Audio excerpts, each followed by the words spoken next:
Joined now by Hardeep Singh Puri, who's India's Minister of Petroleum and Natural Gas. India has certainly, sir, and welcome to the show, been benefiting from discounted rates of Russian oil. Does the country have any qualms about continuing to buy so much, given that Narendra Modi has certainly expressed concerns over the invasion, saying now is not the time for war, now is the time to move into a path of peace? Let me first try and correct your perspective.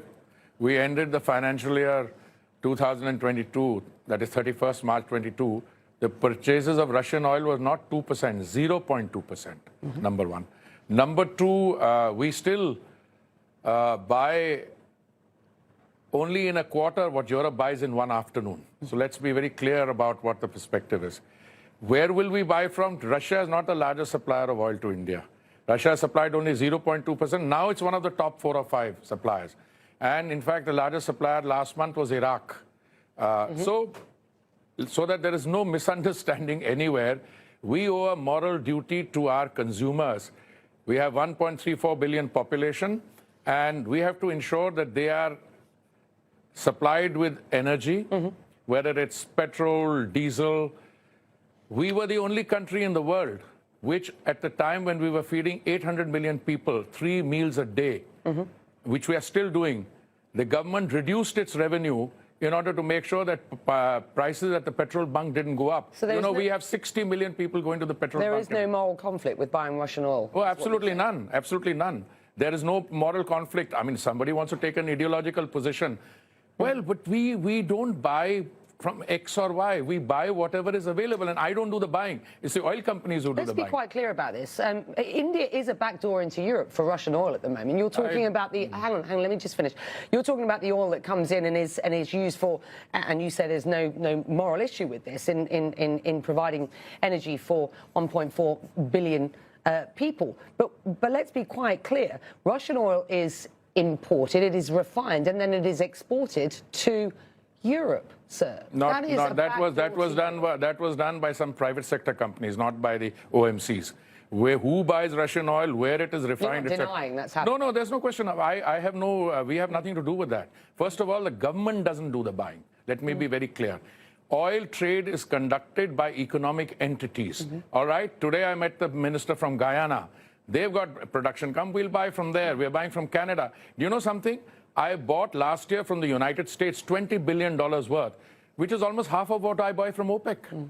No, we will buy oil, gas from wherever we can get it. What if the EU or the US were to ask India specifically to halt Russian oil purchases? I'll tell you something. First, you should address that question to the EU or to the United States. Addressing it to you, but I'm telling you, because if India did not buy or someone else didn't buy Russian oil, and if Russian oil were to go off the market, what would happen to international prices? These people would turn around, and then the same, somebody's cutting supply, we have more people buying it, the price will go up to $200. Minister, with respect, I'm asking you a simple question. If the EU or the US were to ask India to halt Russian I don't address hypothetical questions. If the EU wants to come up with something, they will talk to us. We will examine what's in it. So what is on offer now? We have a situation where Hungarian oil can come in through a pipeline, and it's exempt from the so-called price cap. Chinese oil goes through, Russian oil goes to China through the pipeline, it is exempt. Japan can buy it. So I'd like to find out whom the price cap is aimed at. Okay. And we'll have a good, robust discussion on that. Because does India have a backup plan should the West tighten sanctions on Russia? First of all, we have many backup plans, first of all, and I don't look at the way you are looking at it. We have had healthy discussions going on with the West, the United States, and the Europeans. I think this is something you're creating in a TV studio.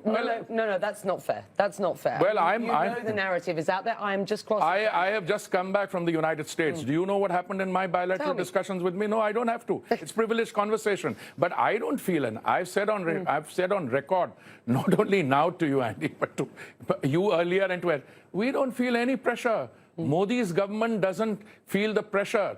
We are the 5th largest economy in the world. We are the one country where we are making the transition. transition, when you have increases in oil prices, they have consequences. One of the consequences is there'll be inflation and recession. But one of the consequences is we'll make the transition to green energy just that much faster. And I want to talk about that. But before I do, let me just press you a little further. Will India cooperate with G7 attempts to cap the price of Russian seaborne oil exports? I'm surprised that you're fixated on a proposal which has not been fully spelled out, number one. Number two, India will examine it. India will respond according to its supreme national interest. And I'm telling you, we will take a view and we will discuss it with everyone. So, and I'd be happy to come back to you and tell you what our response is. Okay, all right. Well, I'll hold you to that if I can, sir, with the greatest of respect. Let's get back to Dr. Sultan's comments earlier on today, who is the head of the National Oil Company here. He's also the Special Envoy on Climate. And I started this part of the show by discussing the fact that this is a country that has embedded energy diversification in its economic growth story, originally reliant on oil and gas profits. And of course, you know, this is a good time for oil and gas prices, but has a story of energy diversification going forward. Let's just have a listen to what else Dr. Sultan had to say today at the meeting that you're at. The world needs all the solutions it can get. It is not oil or gas or solar or wind or nuclear or hydrogen. It is oil and gas and solar and wind and nuclear and hydrogen. It is all of the above. That was Dr. Sultan speaking earlier today at the conference that you have been at, and I know that there was an inordinate amount of, well, not inordinate, I mean a huge amount of bilateral trade between India and the UAE, and that's a really burgeoning story. Do you agree with what Dr. Sultan said there? And what do you see from your perspective as the opportunity for energy diversification, use of solar, wind, renewables going forward? What's your position? I think perhaps some people are not aware of the fact. What he said is what we are practicing. He's not saying anything with which I can disagree. He says that the transition will come not only from the continued use of fossil fuels, but also from solar, from wind, from X, from Y, Z, and from all of the above. Now, let me tell you what we've done. We are the one country in the world which has demonstrated that we can bring the cost of solar down. We brought it from 25 cents down to 3 cents. Now, if you have to make green hydrogen, what do you need? You need cheap power and you need electrolyzers. We are getting both. We are one of the most ambitious and comprehensive green hydrogen plants in the world. Biofuels, we have gone from 1.4% blending in 2014, Andy, to 10% now. We had a target of 20% biofuel blending by 2030. We brought it out to 24, 25.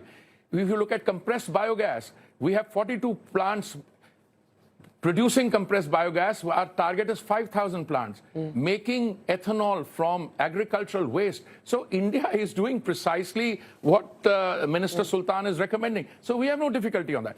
What we have a concern on is that if you want to make the transition from the current position to green energy, you have to survive the present. And that is where I think the high oil prices have unintended consequences, some good, some bad. The bad ones are that you will find that the situation, which is already inflationary because of the stimulus packages which went in pair, will become more inflationary and recessionary. And the good ones are that we will be, you know, mother is the necessity of necessity is the mother of invention. You're English speaking. So we will go into green energy faster, which we are doing. And we've just released 1 million square kilometers out of the 3.5 for exploration production. We've got all the major guys coming in.